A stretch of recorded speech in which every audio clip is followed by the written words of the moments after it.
Bueno, bueno, sí. Pues el día de hoy tenemos como invitado al profesor Mike Shub de la Universidad de la Ciudad de Nueva York. Ya casi lo podemos considerar como invitado frecuente de nuestro instituto. Y hoy nos va a hablar sobre homología y caos. Adelante. Thanks, Santiago. It's a pleasure to be back. I must say, I was just even when I got on the metro this morning, I was already in a good mood, even though it was very crowded and I had to push my way in. Okay, so let me start with just a reminder.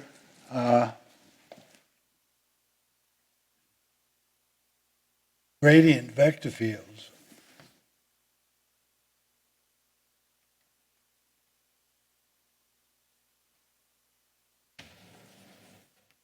You have some manifold, which I'm always going to have a compact manifold, and I have a function on it.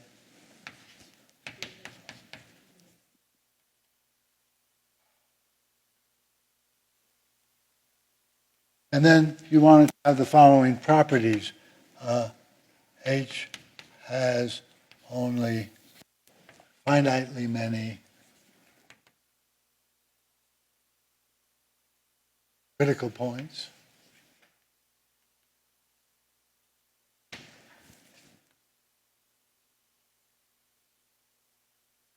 And they're all non-degenerate.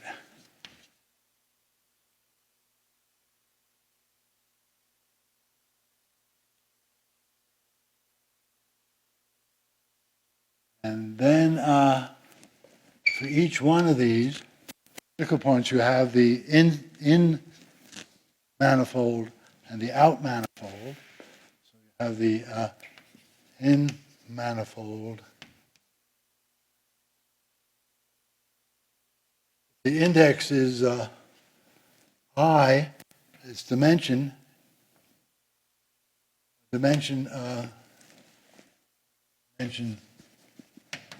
m equals little m. So then if the index is I, its dimension is m minus I, and the out manifold, well, actually,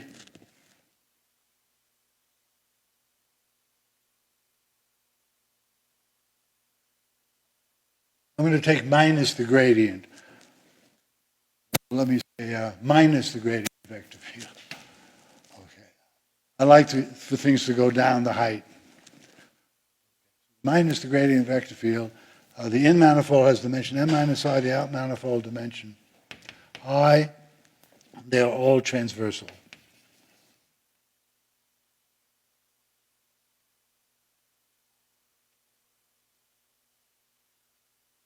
And that means that if they meet, that I must be bigger than J. It can't be equal because they intersect in an orbit which is one-dimensional.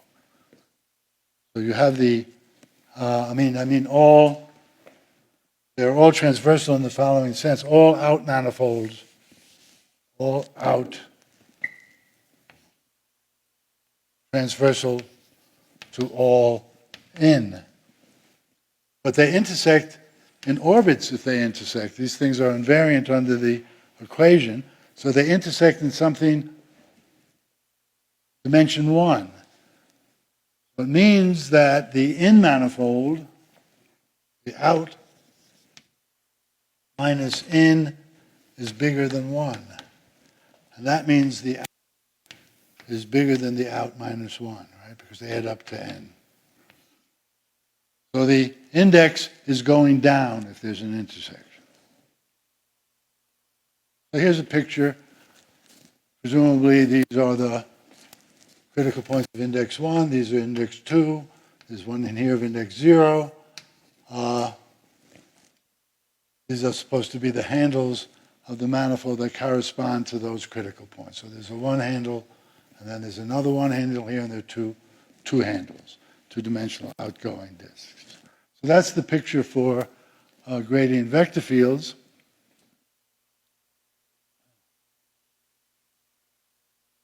And if I, there's the Morse inequalities here.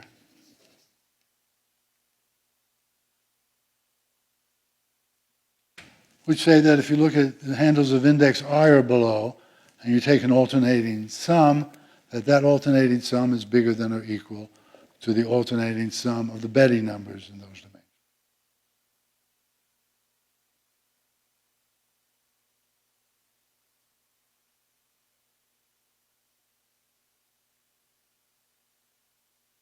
And the reason is, well, one reason you could see or think about is that this gradient flow is transversal to the level surfaces. So it's preserving the union of the handles of up to index I is preserved by this flow. So then you could look at the homology of the relative things, the index I modulo index I minus 1. So that would give you have a kind of filtration for the manifold, and in between each level of filtration, you just have the handles of index I. That relative homology now is a complex for the manifold. So that's how you can see the Morse inequalities here.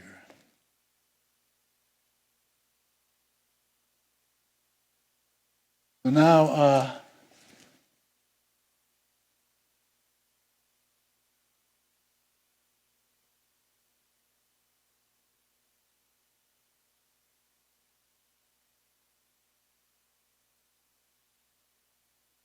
I'm not really entirely sure about the history here, but Smale met Mauricio Peixoto at some point.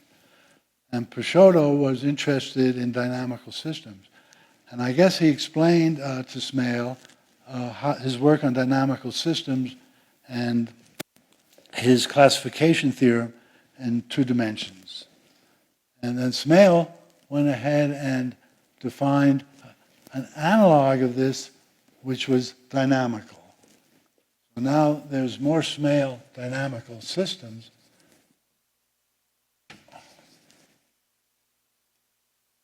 Diffeomorphisms.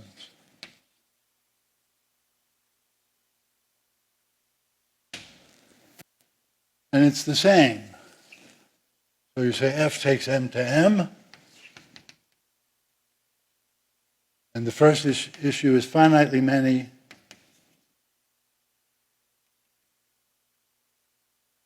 periodic points, all hyperbolic.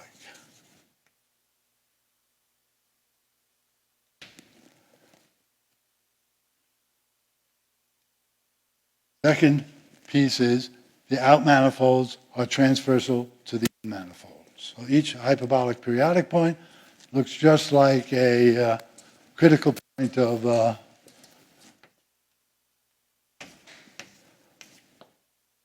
function that's non-degenerate. When you have a critical point of a function that's non-degenerate, it means that there are no zeros to the real parts of the eigenvalues. That means the linear part splits up into 2 spaces, one that's being mapped into itself, and the other one's being mapped over itself. And then the theorem is that the nonlinear situation is exactly like the linear, except now you don't have linear manifolds, but something approximately linear, some differentiable submanifolds, and the points are going out on one and going in on the other, and if this dimension is I, and M minus I, again you have index I for the manifold. And the picture, the local picture, is exactly the same. So you have finally many all periodic, but now you want the in manifolds and out manifolds.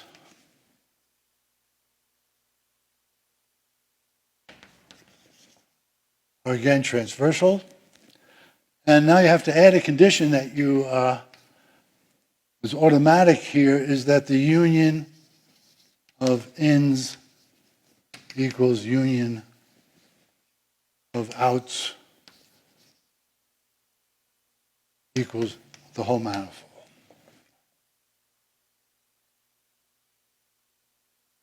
And the first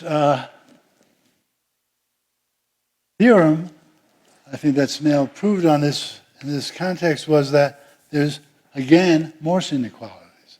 The same inequalities are true here that were true for the gradient vector fields. Morse inequalities still hold. Same. I must say, this these systems still have a filtration, which looks kind of the same, but there's a big difference here. When the in manifolds and out manifolds intersect transversely, if one is dimension I and the other is dimension m minus I, they can intersect in points. There's no restriction that the orbits be, that they intersect in one-dimensional objects now. So now you have to have just I is bigger than or equal to j. And you can have that. You can have something that looks like this. Here's an out manifold. Here's an in manifold. Here's another in manifold, an out manifold. And this one comes across and intersects that one in a point. Well, not one point, because they're going to be invariant by the dynamics, so this has to keep intersecting. So the picture is a little more complicated. It's not so clearly cellular to begin with. And instead of using some kind of cellular homology theory, Smale used some kind of check homology theory with respect to the closure of these manifolds, which now still had an order on them. So you still got Morse inequalities, but the situation is more difficult. The filtration, you can't get a filtration that isolates all the I handles or all the periodic points of index. Of course, they don't have to be fixed now either. For example, if you had a manifold with a symmetry, it might be permuting these points. That one fixed, permuting these two. So no longer do the points have to be fixed. They might be permuted around. So you might get periodic orbits that aren't fixed, and you might have intersections of in manifolds and out manifolds that are more complicated than in the gradient picture.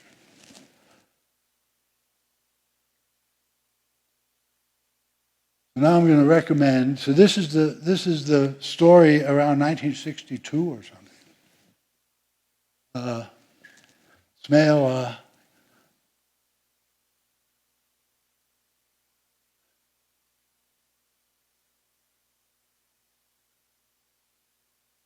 proving the Poincare conjecture at the time. At some point I asked him if there was a big connection in his mind between, he said no.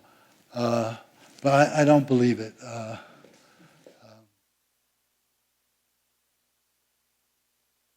And then he was working hard on dynamical systems. He made some bad conjectures, like he thought maybe, according to Peixoto's theorem, you see, in 2 dimensions, he proved, well, maybe in 1 dimension.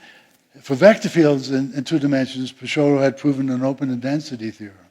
So Smale thought, oh, maybe these more Smale things are open and dense in every manifold. And, well, he got a letter from, names are escaping me now, the guy at MIT who was differential equations. He got a letter from him about old work that would show in the van der Pol equation you could have infinitely many periodic orbits. So then Smale looked at it, thought about it, drew the picture that turned into the horseshoe, and now you saw they were okay.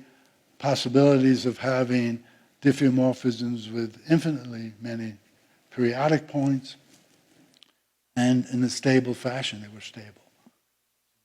No longer could you think that the typical picture is Morse-Smale.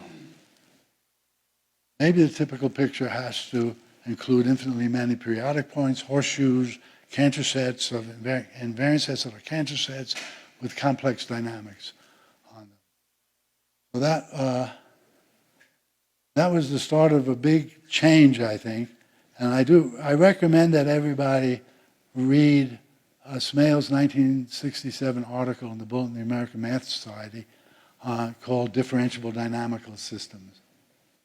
It's really a masterpiece of seeing how a lot of mathematics fits together, impacts each branch on other branches, and gives a unifying picture for dynamics that's quite amazing. I think it's been reprinted recently, maybe with comments, so that's probably better to look at a more recent copy. In that article, he asked, what restrictions are there on Morse-Smale systems? Let me, I see, this one doesn't move. Oh, I thought the bottom one moved. All right, too bad. I'll put down this one.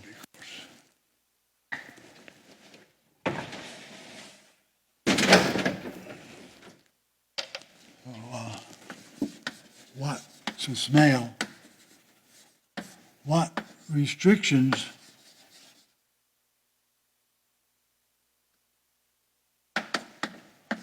are there on Smale systems?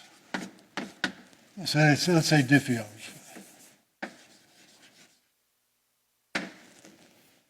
And he says, are there any beyond that the Lefschetz numbers are bounded?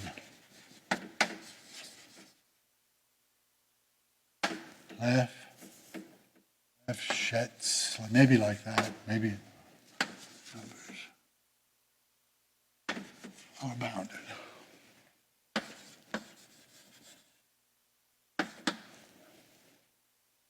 So of course the Lefschetz numbers have to be bounded because these periodic points have no eigenvalue that's modulus 1. They're hyperbolic. They are all transversal for all periods. So no matter how far you integrate them, you iterate it, they stay transversal. Transversal periodic points have index 1. So the right-hand side of the Lefschetz formula is bounded by the number of periodic orbits you have. That number is finite. So the Lefschetz numbers can't go to infinity. The Lefschetz numbers have to be bounded. We said, is there any restriction beyond that? Frankly, I thought that would be amazing, because you take any f, say f from m to m, and you product it with a rotation.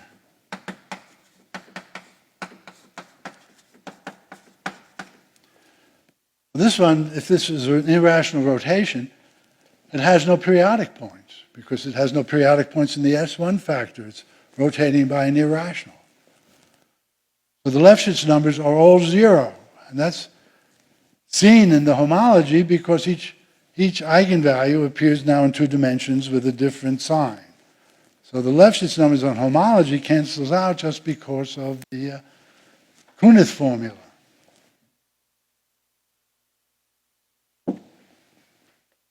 So the Lefschetz numbers are 0 even.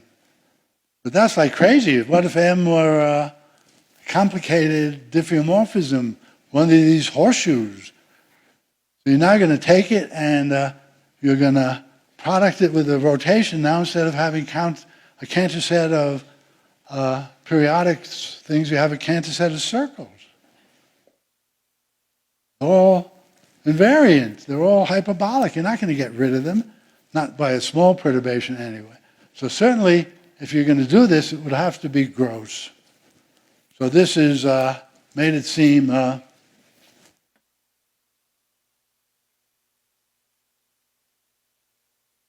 unlikely to me. And in fact, I thought it would be a disaster because somehow we would lose the relation between topology and dynamics.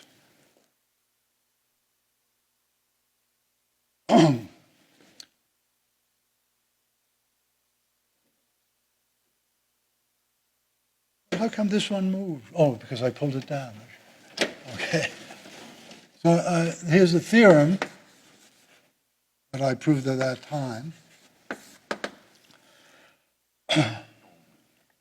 If F is more small than all the eigenvalues of the induced map on homology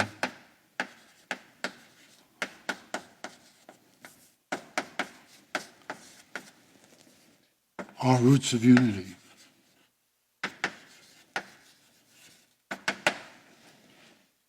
And then, of course, modulus 1. So it couldn't be. Because if you took something with an eigenvalue that was not modulus 1, you product it with a circle, it stays there, but it repeats in 2 dimensions. If it's not a root of unity to start with, it's not a root of unity anymore.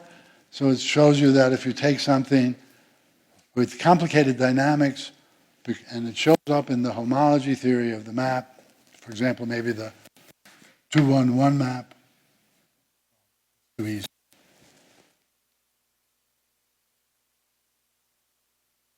Then it can't be homotopic even to a more small diffeomorphism.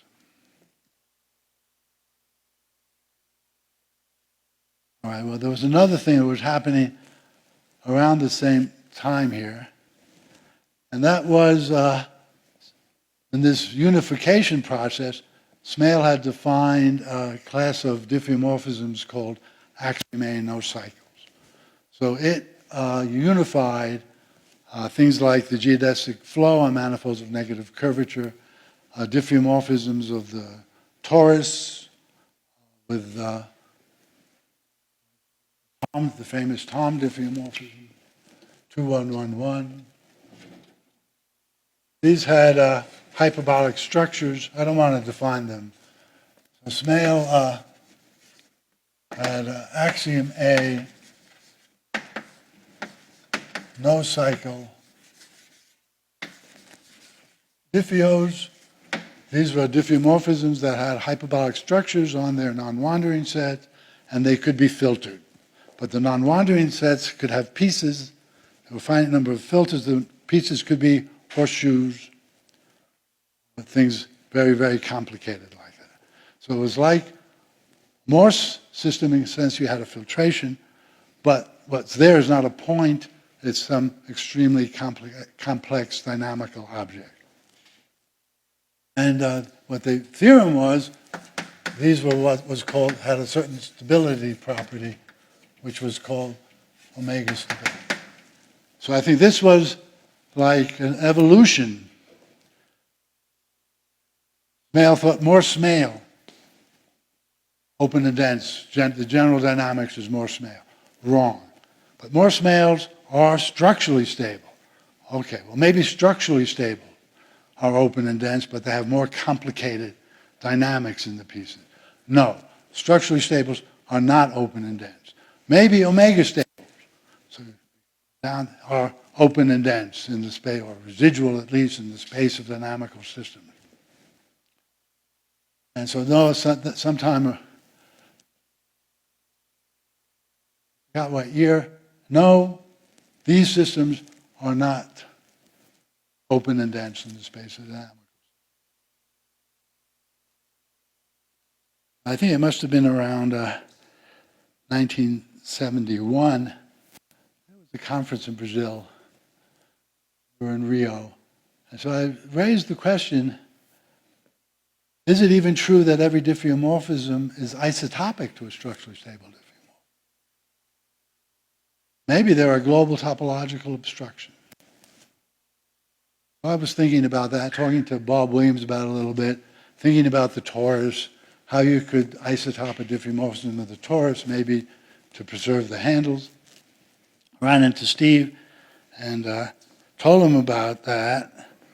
And the next day he had solved the problem. And he said he wrote a little paper saying he had run into me on the beaches of Rio on a Sunday afternoon, and I told him about the problem, and here was the proof that every diffeomorphism is isotopic to a Morse male, to a structurally stable diffeomorphism. Got the paper. I went in to see him. I said, Steve, you're getting conservative in your old age. Old age must have been, 40-something. You're getting conservative in your old age. He said, what? What do you mean? I said, you said Sunday afternoon. I mean, you have a right to be on the beach on Sunday afternoon, even according to these people who were criticizing you for doing mathematics on the Ile-de-France, and then saying that you had done some of your best work on the beaches of Rio. So there was a huge, when this controversy happened, which was largely connected with politics at the time, there was a huge uproar. So I said, no, now you're making it safe, you're saying Sunday. He took it out, actually, took the Sunday out. So there was his method of proof, which had something to do with the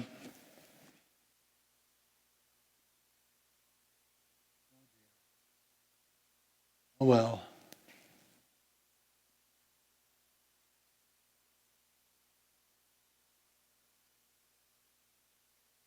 So the story about gradient dynamical systems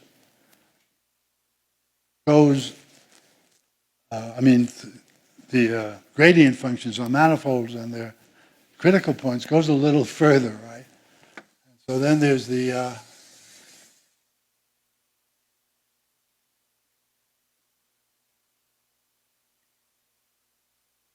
theorem of Smale, called the H-cobordism theorem. I'm going to state it a little differently. He says, first of all, a gradient function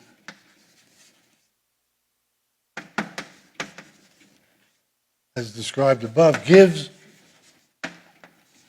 a chain complex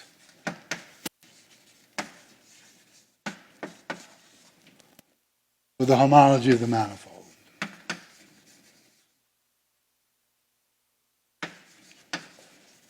That's one side.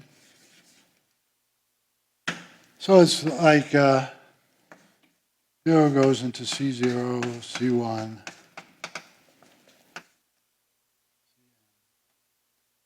Zero, this is a chain complex, and you get it by looking at these relative homology groups. That gives you the chain complex for the manifold. But then he says, if dimension m is bigger than or equal to 6, and pi 1m is 0, then if you're given a chain complex, which commutes the homology of m, it is the chain complex of a gradient function.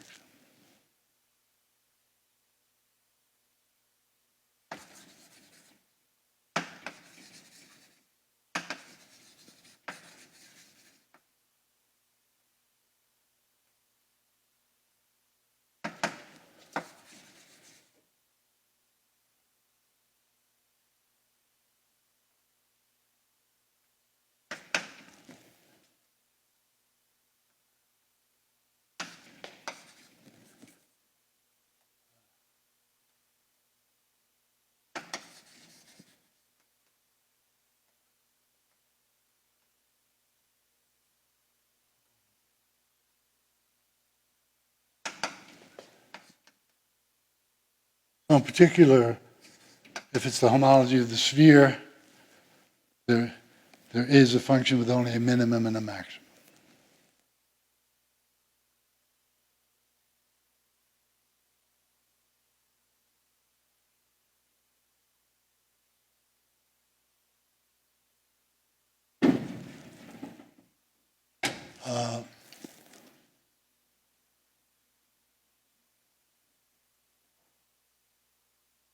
I think in 1971, 72, I was in Santa Cruz, and I was trying to think of, now I've got this theorem that more Smale diffeomorphisms have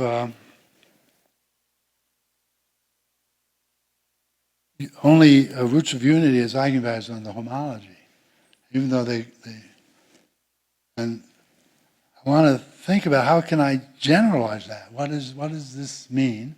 And what would it mean for these Smale diffeomorphisms?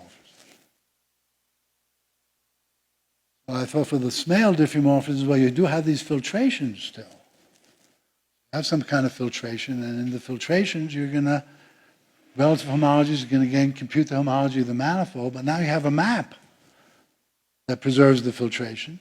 And so maybe the same theorem is true. That if you look at any eigenvalue in the homology, at least the periodic points have to grow that fast. So these were 0, no growth in the periodic points. The eigenvalues modulus 1, so their logs are 0. Finite periodic points, logs 0. I want to say now, the log's not 0. Periodic points are growing at least as fast as E to the log of the eigenvalue. Basically, you have an eigenvalue modulus k, you have k to the n periodic points of period k, independent of whether or not it could be canceling out in the Lefschetz form. That was going to be the analog of my result for those systems, even though I couldn't prove it yet at the time. But I wasn't happy because it was special. These systems aren't general. And so then Rufus Bowen was working on various concepts in dynamical systems, and he had proven that this growth rate of the periodic points for these systems was the same as the topological entropy of the maps. So now topological entropy is general for all maps, so I ultimately made a conjecture. It was a little bit colored by some other work I'll tell you about in a minute. This conjecture said if f, taking m to m, is C1, then the topological entropy of f is bigger than or equal to f for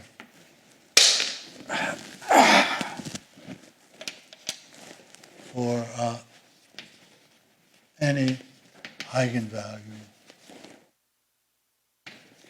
of x.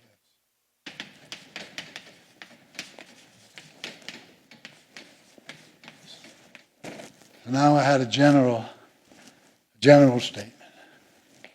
So the entropy is a measure of the chaos of the map.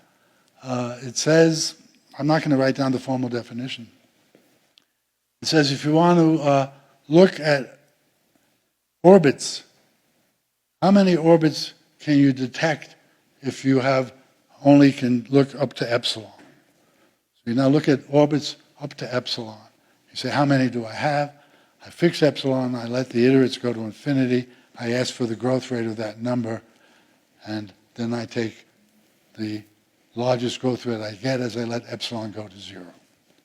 So in some sense, if you were going to give a symbolic description of the orbits of this dynamics, and you're only going to give a description up to epsilon, how many symbols do you need to be transmitting this information? And that number is the topological entropy of the map. It's not 0, it means you've got chaos. It means you've got, to transmit even the number of orbits you've got to do something very complicated. So that's the conjecture. It was a little tricky because it's false C1, C0. It's false C0 Lipschitz, even piecewise linear, is false. So here's the natural example. You take theta goes to 2 theta on the circle, and you suspend it. That gives you a map of the 2-sphere of degree 2. And now you compose this with a little push-up from the South Pole to the North Pole. You can actually give a formula for that. Actually, in polar coordinates, it's theta r goes to 2 theta, 2r.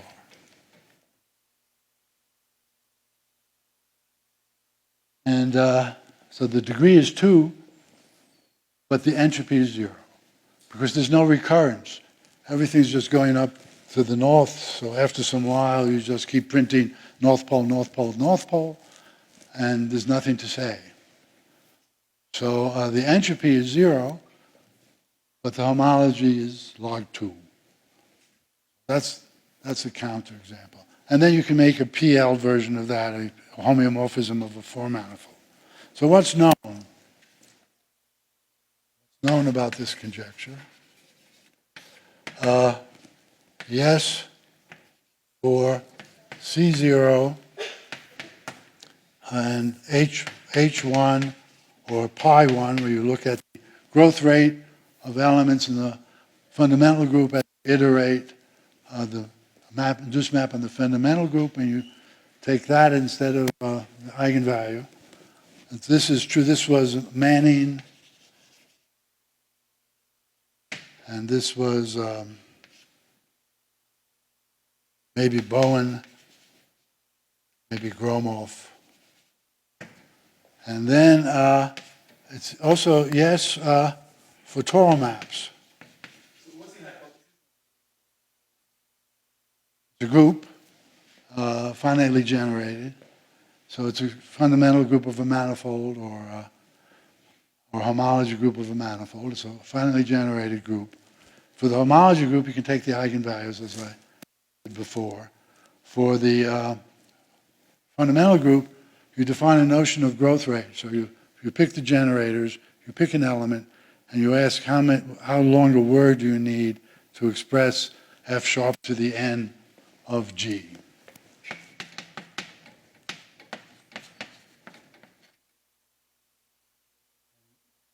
This word length will grow.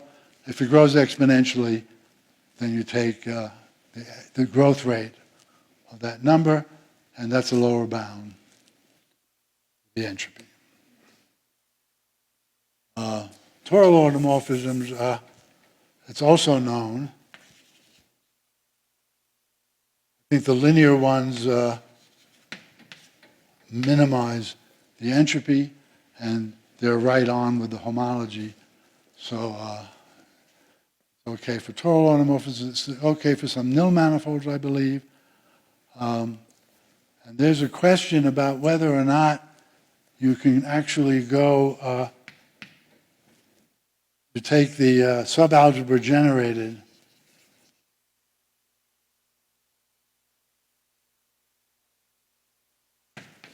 by the first cohomology group.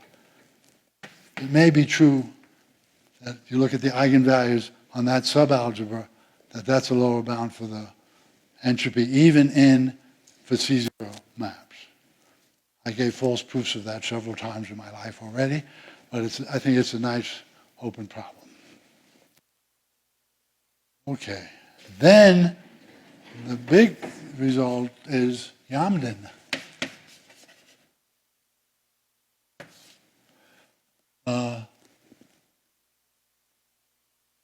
Conjecture is true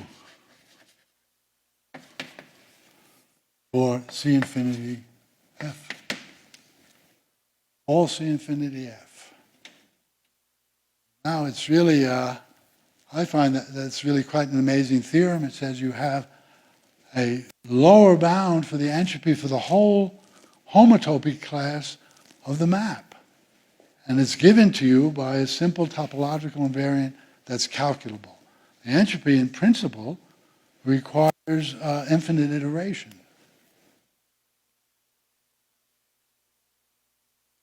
But it's still open.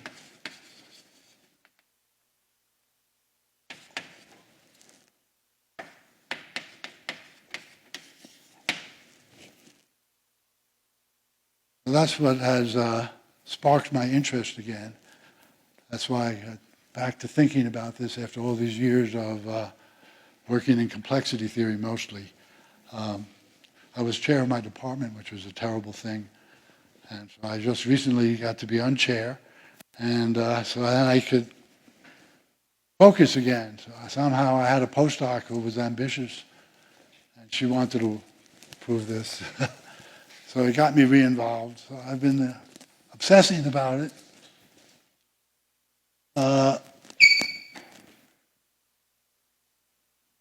The other thing that's true here, it's also true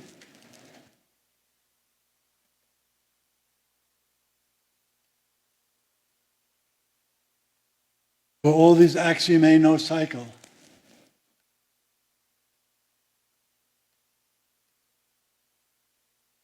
Original diffeomorphisms that were supposed to be R omega stable in C1. So it's true C1 for them, which is one, I imagine that it was true, and that came into the C1 part of the conjecture. This was proven by Bob Williams and myself and Ruel and Sullivan.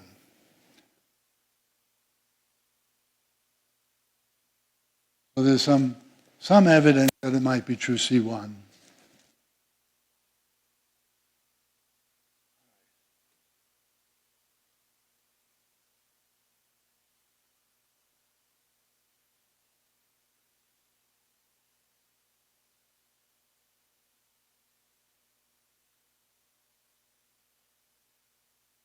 So I already told you that for these axiom A no cycle diffeomorphisms, they admitted filtration.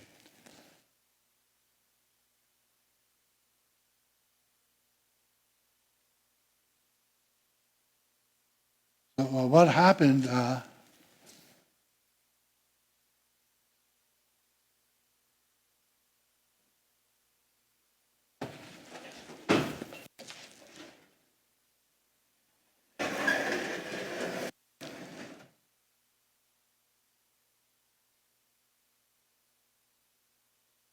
So Smale's proof went like this. He said, take a handle decomposition for the manifold. Now look at the handles. Now use the transversality theorem to make the diffeomorphism transverse to the handles for all powers. Once you do that, he says, okay, let's look at the filtration. Now they're transverse. Push the behavior down to the things below that level, except for what happens here, and make those expanding, and that means you now have an axiom A no cycle diffeomorphism, and you can even fortunately be transversal, so that's the isotopy. You build it by the transversality theorem. And then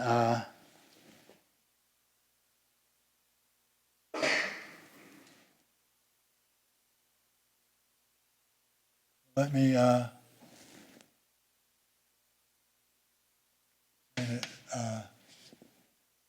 quickly thereafter, I realized you could do that densely just by picking a very fine triangulation of the manifold and now moving the zero cells into a neighborhood of the zero cells and the one cells into a neighborhood of the one cells just by the same trick. So in fact, you could see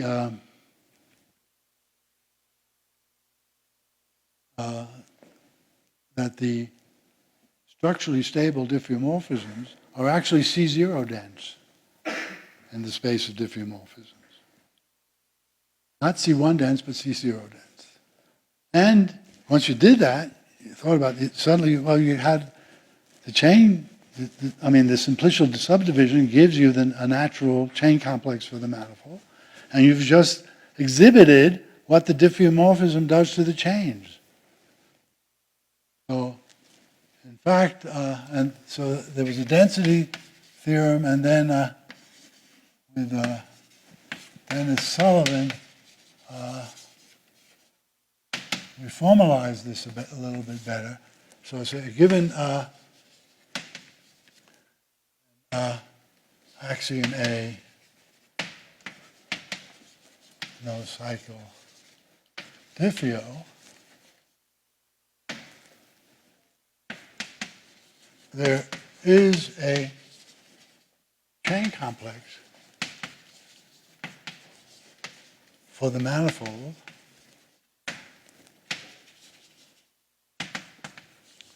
and an endomorphism.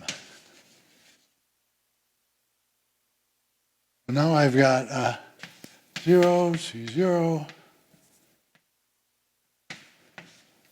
1, 0, Cm, 0, 0, C0, E1,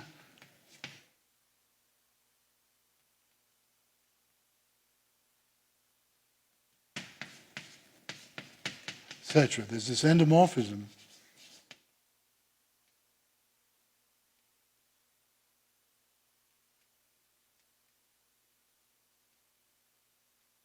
This endomorphism commutes the homology of the map.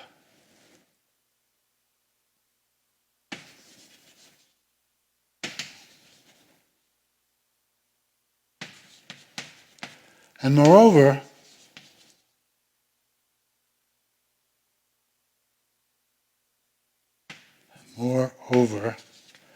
the entropy of F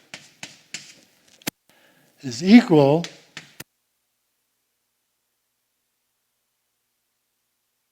log eigenvalue of, I'm going to put EI. Take this matrix and you take the absolute value of every entry. And now the eigenvalues likely go up, but the entropy is given exactly by the log of those eigenvalues. And then the theorem goes on, analogously to the H-cobordism theorem. Moreover,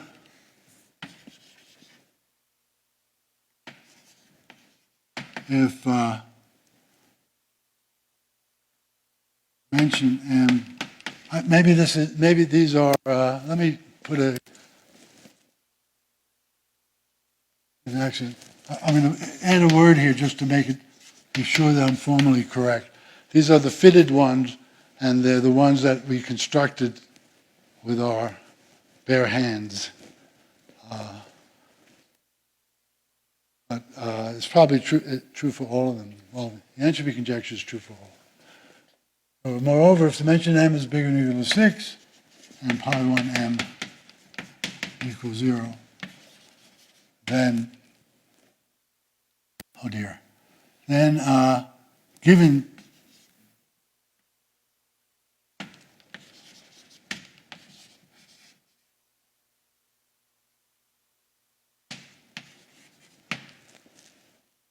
it arises from an example. Now, if you're given one where the homology of the complex is right, the induced map on the homology is right, then you actually can produce a diffeomorphism in that category as that entropy.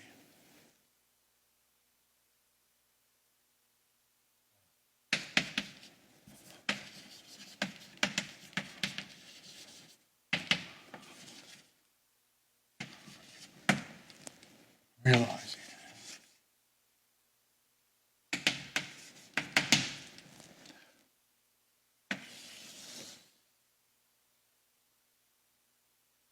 So the last, I still do have 5 minutes. So the last thing I want to touch on is how good is this entropy conjecture? Now you've got a theorem. I'd like to know, given this number, given the map on homology, what's the best complex and endomorphism you could find? Can you find one where the limits of these eigenvalues converge to the limit to the eigenvalues on homology?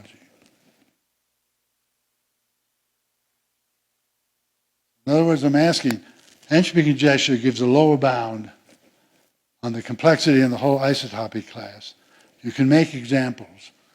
Can you make examples that converge to this lower bound, or is there something else? Is there some more information that would force more chaos that's not visible immediately on the homology?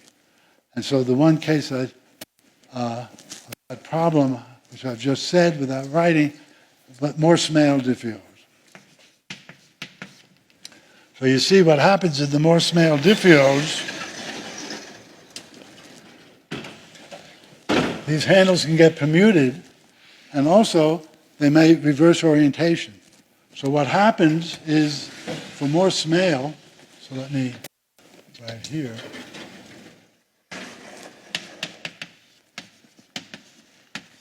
You can find the ith endomorphism to be of the form P1 up to Pj. I don't know. Here you have some star, here you have some zeros, where the Pi are signed permutation matrices.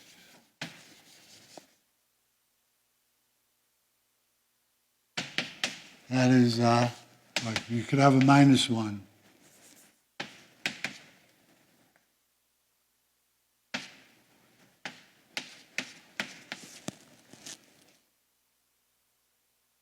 For example, this. Maybe one handle reversed orientation when it came around. The others preserved it. This gives you the map on the relative group. Now these, of course, all have eigenvalues 1 when they're induced on homology, the same because it's a quotient. This star thing is because you could have that type of behavior between the I handle, where one is accumulating on the other in the steps of the filtration. So now the question arises, suppose the map on homology only has roots of unity as eigenvalues. Can you find an endomorphism where each EI is this kind of, call them virtual permutation?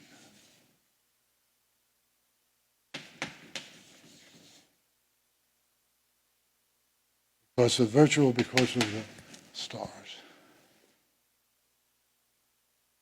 So Dennis, being a very educated mathematician, says, okay, we're going to have make a K0 of the ones which have eigenvalue roots of unity. We make another K0 of the ones that are virtual permutations. We take a quotient group, then we take the alternating sum of the maps on homology in this quotient group, and in order to do this, you'll have to have that goes to 0 in the quotient of the K0s. And then John Franks and I proved if it goes to 0, you can find one. The obstruction is everything, and then the question was, is that group 0? And the answer is the group is not 0. Hendrik Lenstra proved that the group is not 0, and in fact, if you look at the matrix that represents the 23rd roots of unity, but is not conjugate to the usual matrix, that one is non-zero in the class. So here's the question. Suppose you have eigenvalues, roots of unity. You want to know, can you find diffeomorphisms whose entropy tends to 0? And in fact, you may want to know, how good you can resolve these matrices, and when you take their absolute values, you don't get a big eigenvalue. Sort of have a matrix of with eigenvalues, roots of unity, and now you ask a resolution of it, which will be some complex which commutes the homology and that map in dimension 0. But when you take the absolute values of the entries, they're small. That's the question. And in fact, you can do it now because you have the specific matrix. It's a 22 by 22 matrix.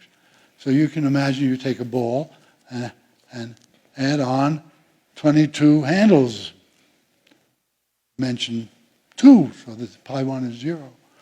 So here you got it. You got a manifold with boundary. You've got a map on homology, which you know has eigenvalues, roots of unity, but you can't make a more small diffeomorphism. What's the best dynamics can you do? I think the general question, and even that particular one, are very fine open questions in the relations between dynamics and topology. And of course, this whole entropy conjecture in lower differentiability is another one. Oops, I ran 2 minutes over. Sorry, thanks. I think I've said everything I meant to say. Thank you.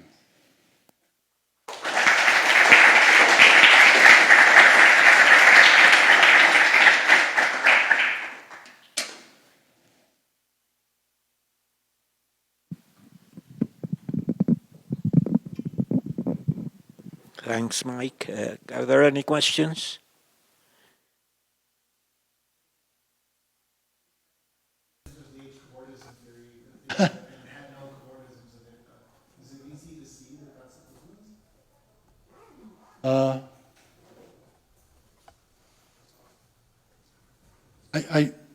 I have to admit, when I read Schmel's paper, it was very difficult, especially on the Poincare conjecture. Milner's book is a lot better reference for my take. So, but there is a kind of dynamics theorem in the middle. So the dynamic situation is if you have a point of index I, you have a point of index I minus 1, and there's one orbit connecting them, then you are in a situation that is typical in 2 dimensions. It's a saddle node. Saddle node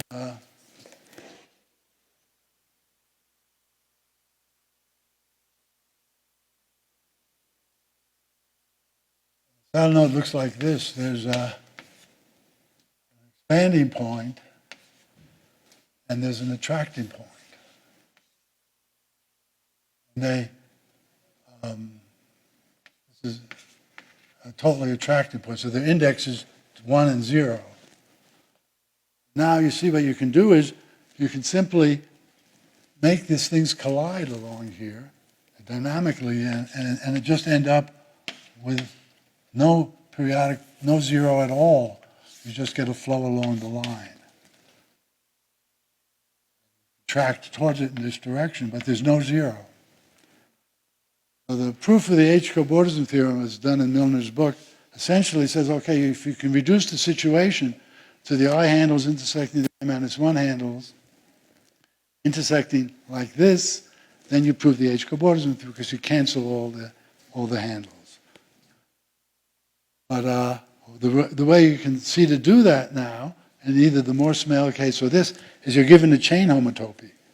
So the chain homotopy tells you how to lift the I handles over the I plus 1 handles to change the boundary map. The boundary map's an isomorphism. You change it by this chain homotopy, and then you make it equal to 1 everywhere, and then you wipe them out. So it's the same, I think, essentially it's the same proof that says, okay, if you compute the right homology everywhere, you use the chain homotopy to change the number of intersection points.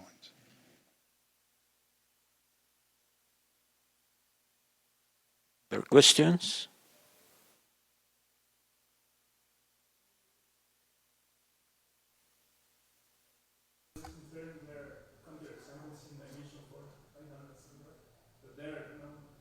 Yeah. There is, I should have mentioned, there is a simple homotopy version of this theorem that's due to Mike Maller, who was a student at CUNY. I should mention that. Mike Maller, simple homotopy. And then there was, I should have mentioned that the theorem is true for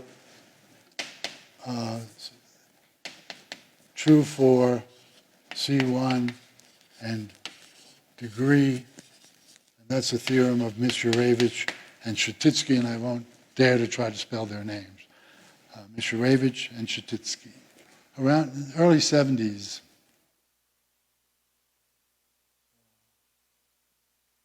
Does that answer your question, more or less?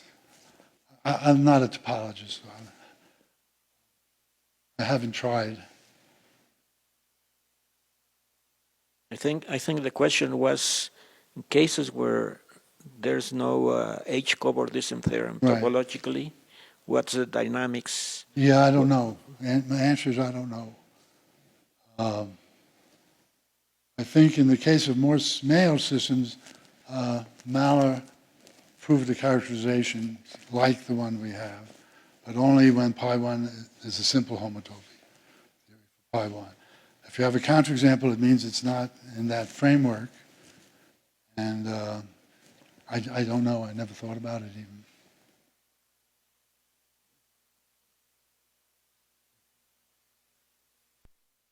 Did I hear correctly that it involves the eigenvalues of the matrix whose entries are the absolute values of the... Yes. That seems like an unusual operation on matrices to take the absolute value of each entry. Can you say a little bit about how it comes up?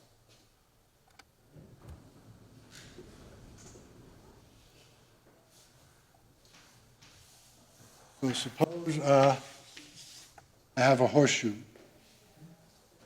and it maps this one, this one through like this.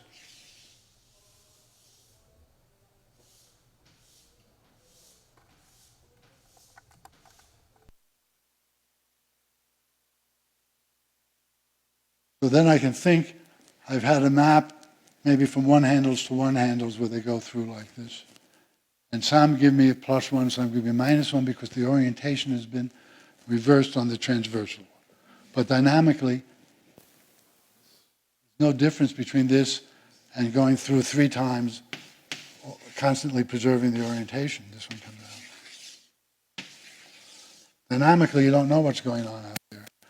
So you just know you have 3 strips that are mapped across one another, and that gives you, the entropy has to be then the log of 3, something like that, but you don't know the signs. So that way, what we've done is we've actually taken some things and we've made them cross, and we can count in the homology by looking at the sign of the intersections of the unstable manifolds with the local stable manifold.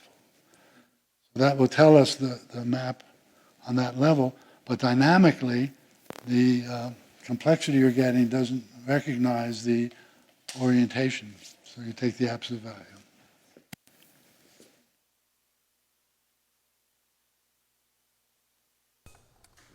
If you have more than one map, for instance, if you have an integrated function system, you can still define the notion of entropy, and you can still look at the action on homology, the semi-group action on homology. Do you know whether there is a counterexample to the entropy conjecture in that setting?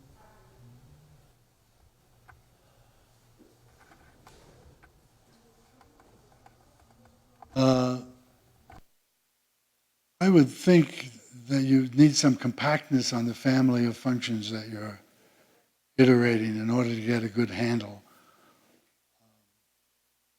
Here's how the proof goes. I'll tell you Yamdin's proof. Yamdin proves the theorem by saying, if you look at a disk and you iterate a disk, its volume of the k-dimensional volume, if it's a k-disk, can't grow faster than the entropy.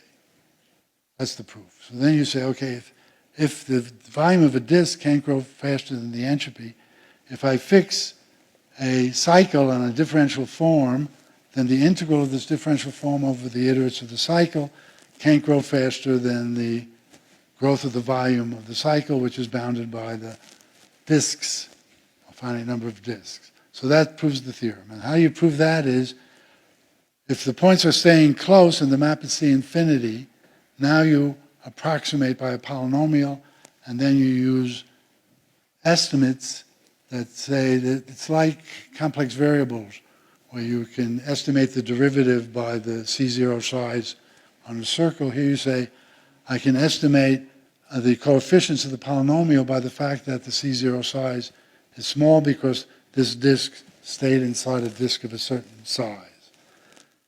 So, and then you resize it back to unit and you go on.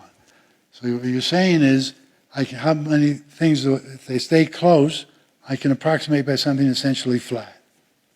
Then I do it again, again, and again. So for that, you need some kind of estimate that's uniform. So I think if you just have an iterated function theorem with no bound on the sizes of anything, you would probably have difficulty proving the theorem this way. But if you had some kind of compactness on the family, probably the same type of argument would work. What you have to do is look at, Gromov gave a proof of the theorem, which was probably the best, and it was in the Bourbaki seminar, probably in the end of the 80s. So look for Bourbaki and Gromov and his proof, and it might generalize to that setting. I don't know, I haven't tried. Okay.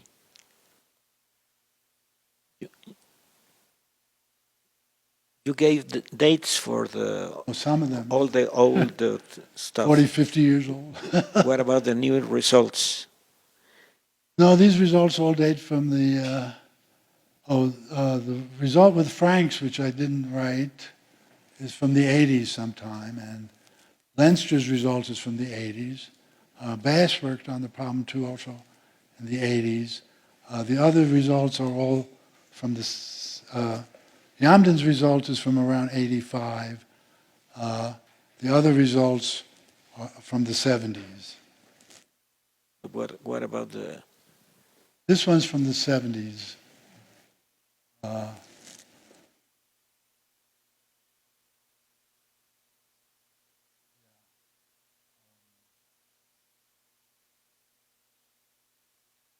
So things of, yeah, I don't know how much, I just got a paper to referee about the fact that the entropy is bigger than the log of the degree for some other smoothness class of functions that have to do with Sobolev spaces, way beyond me. But so there's still some work going on, but I don't think there's been work going on the question of trying to get the absolute values of these matrices eigenvalues to be close to the homology eigenvalues, and not even in the special case of more Smale systems on simply connected manifolds. It's a purely algebraic, I mean, it would seem like it's a purely algebraic question. Okay. Don't have a clue. There are no more questions. Then we thank the speaker again.